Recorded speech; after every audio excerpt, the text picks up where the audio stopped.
अस्सलामुअलैकुम। आ देखो बिल्ली पिंजरा बनाया, ਉਹਦੇ ਵਿੱਚ परिंदे तोते रखे सी, ਆਸਟ੍ਰੇਲੀਅਨ तोते, ਤੇ ਉਹਨਾਂ ਨੂੰ ਖਾਣ ਦੀ ਨਾਕਾਮ ਕੋਸ਼ਿਸ਼ ਕਰਨ ਰਹੀ ਆ। ਪਿੰਜਰੇ 'ਚ ਬਾਹਰੋਂ ਕਿੱਦਾਂ ਆਪਦੀ ਪੂਰੀ ਕੋਸ਼ਿਸ਼ ਕਰਨ ਰਹੀ ਆ ਕਿ ਕਿਸ ਤਰ੍ਹਾਂ ਪਰਿੰਦਿਆਂ ਤੱਕ ਪਹੁੰਚ ਕੇ ਤੇ ਪਰਿੰਦਿਆਂ ਨੂੰ ਖਾ ਜਾਵਾਂ। ਤੇ ਇਹਦੇ ਵਾਸਤੇ परिंदे भी अंदर बैठे डरन डे आ कि किते ये बिल्ली साडा शिकार ना कर लवे। तो देखो ये तो मिसाल फिट आ जाती है जेडे कहते हैं ना बिल्ली दे ख्वाब च छिछड़े। तो बिल्ली आपदे लो पूरी कोशिश करन रही आ।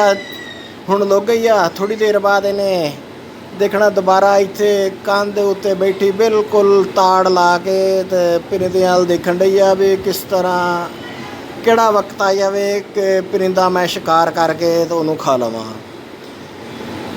तो इस तरह दियां होर वीडियो देखने लिए तुसीं मेरा चैनल सबसक्राइब कर लो तो नाल घंटी वाला बटन भी नप दिओ। जज़ाकुमुल्लाह खैर।